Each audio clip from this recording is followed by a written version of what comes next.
Grandma drink the eggnog, 'cause she'll say some awful things, like how she hates those colored folk and the people from Beijing. When Grandma hits the songs, well then it's time you better go, 'cause when she's singing White Christmas, she's not talking about the snow. So grab a drink and fill a cup, 'cause it's cause for celebration. Grandma's got some crazy views on racial segregation. Grandma can be hurtful and at times a little rude. I apologize, but in her mind she still thinks it's 52. Trumpet solo!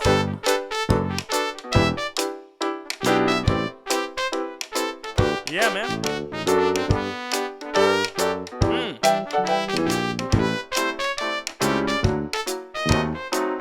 Play it. Yeah, man.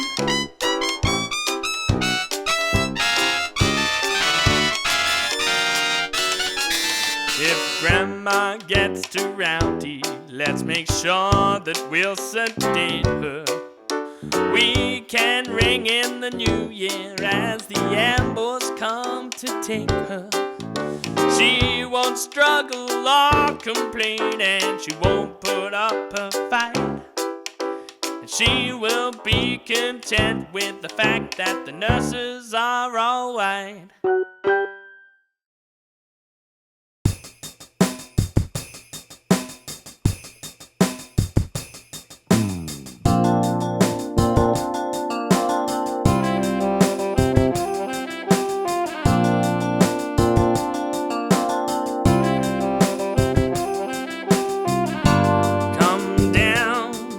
Chimney, funny red man, I've been waiting. Come as fast as you can. I've laid out the candles around my bed. Got all these thoughts running through my head,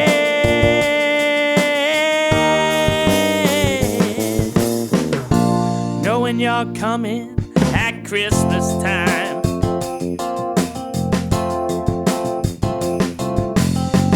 I have no carrots for Rudolph.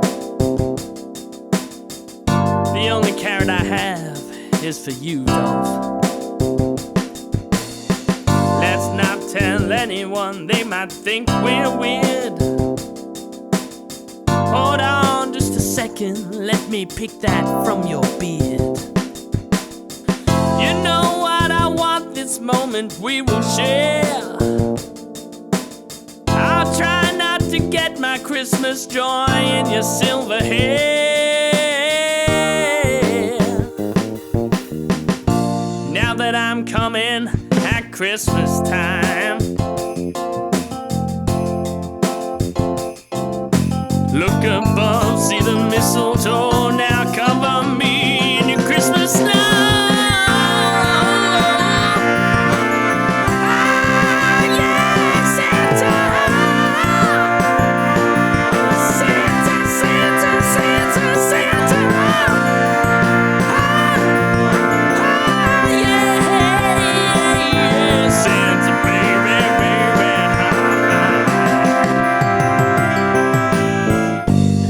It's over and you got to fly away, gifting children presents from within your sleigh.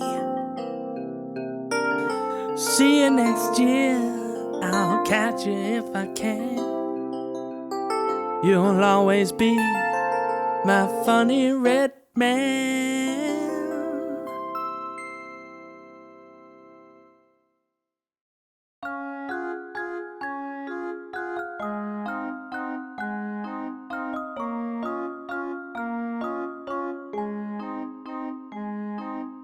It's Christmas Eve and I'm waiting alone to see on his sleigh.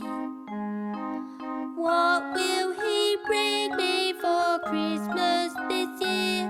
I am hoping for games I can play. I love Santa Claus. He makes me happy and gay. I think I can hear him. I'll hide in my spot, looking up inside the fireplace. Rudolph, fuck's sakes, you almost tipped me out of the fucking sleigh. If you pull that shit again, I'll send you to the fucking glue factory. Got me? Now where's me fucking sack? Oh, damn, gotta deliver more presents to the fucking kids.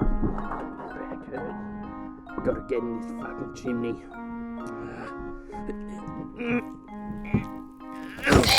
Oh, fuck, I think I killed him.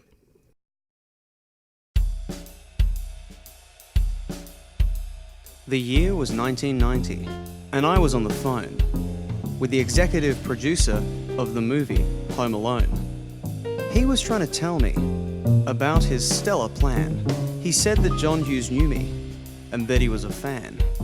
So I packed my Nissan Pulsar and drove it to the lot. I knew it was a Christmas film, but I didn't know the plot. I got in line regardless and quickly read the script. The Korean kid behind me had an irritating lisp. The queue kept getting shorter and my hands began to shake. I was starting to get anxious. I felt my stomach ache. The director waltzed out boldly and shouted to the crowd. Culkin walked behind him and took a laboured bow. I quickly asked my agent about what had happened. He told me that that blonde-haired kid was friends with Michael Jackson, and he had called in early and ordered strict instruction that Macaulay Culkin better star in this production. I could feel the anger burning, but instead of sulking, I knew it was my mission to kill Macaulay Culkin. I went back to the trailer park and started writing schemes. It was all coming together and working like a dream. I knew where he was staying, the Hilton Garden Inn. I made my way eastbound so I could purge him of his sin. I bought the evening paper and checked the classifieds. I found a gun for hire who said he was free that night. I got his fax and number and made a frantic call.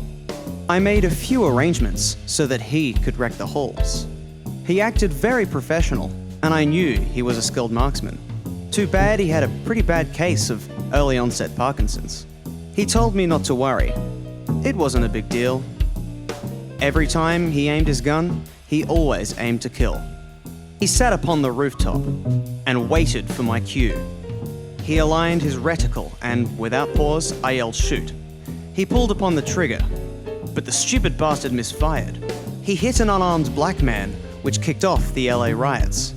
The cops were called quite promptly, so I quickly fled the scene. This plan had failed terribly. I would need another scheme. Undeterred, I called a friend who said that he could help me. If murder wasn't on the charts, I'd have to be more stealthy. We met up in an alleyway behind O'Reilly's bar. He said, "You must be careful, lad. This shit will cause some harm." I smiled and shook his hand and thanked him quite politely. You see, I'd brought some A-grade heroin and gift-wrapped it precisely. I'd used this stocking stuffer to bring some Christmas cheer. When I couldn't murder Kevin, I'd kill his whole career.